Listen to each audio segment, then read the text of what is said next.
Did you finish your broth? No.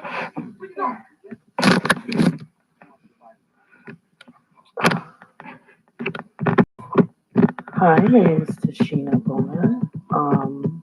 I am Mom? a mom. Dad?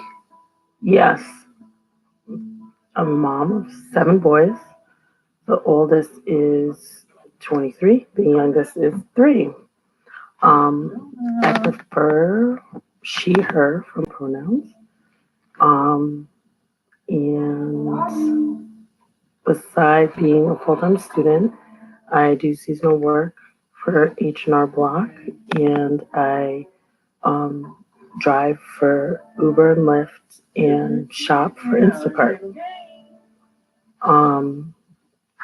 Let's see. I entered into midwifery because sorry, Shark's playing in the background. I entered into midwifery because originally I wanted to be an obstetrician, but I've never really been, I never really was great at traditional academics. So I started to look into other ways that I could participate in childbirth. And after having 3 kids myself, I decided that I wanted to become a doula. And really started thinking seriously about becoming a midwife and how I would go about doing that.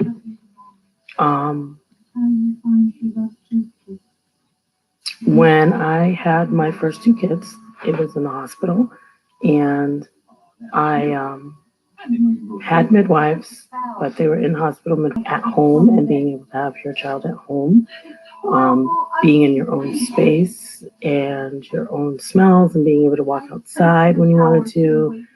So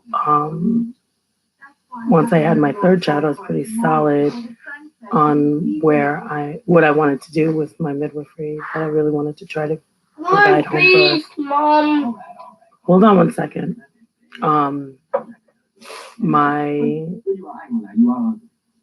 How I see my work. Leave it, please. Leave those or throw those in the trash. Throw those in the trash. No. Take the bowl and dump the green bowl. Yep, take that bowl. Throw that in the dump it in the trash. No, that's not the no. Sorry, I'm talking to my 3-year-old.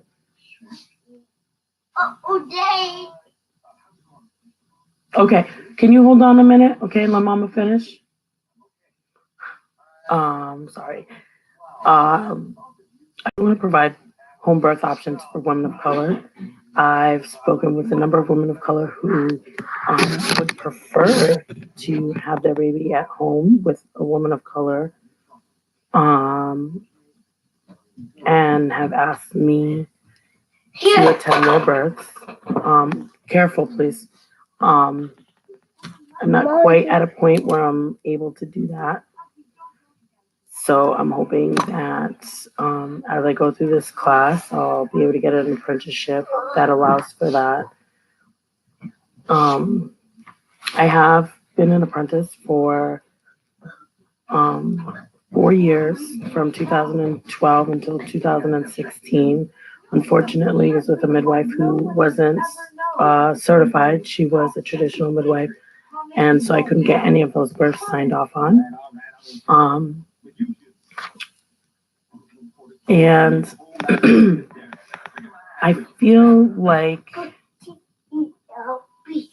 as a woman of color that has 7 kids and who is a single mom, I'm not really taken as seriously as a white woman with multiple children and wants to become a home birth midwife.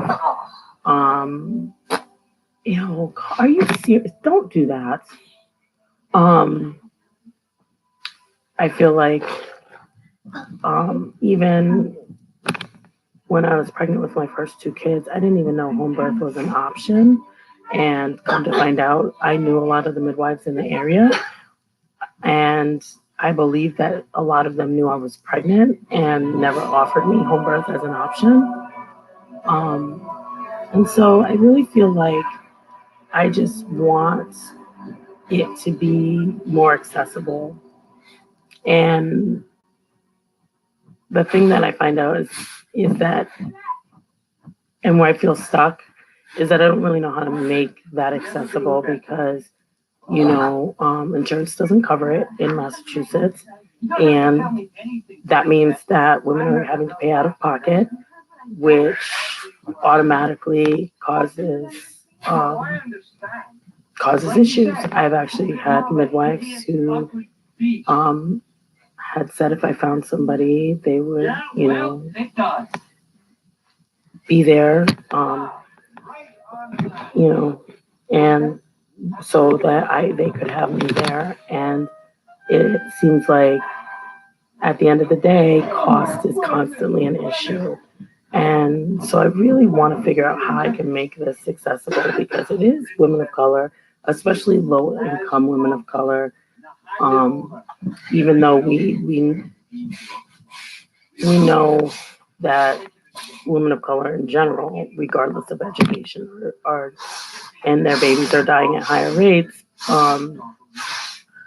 We know that low income women of color are treated a lot worse in hospital settings. And so I'm hoping that I can be on the forefront of helping to find a way to make that accessible for women of all demographics. I guess that's me in a nutshell. Thank you for listening.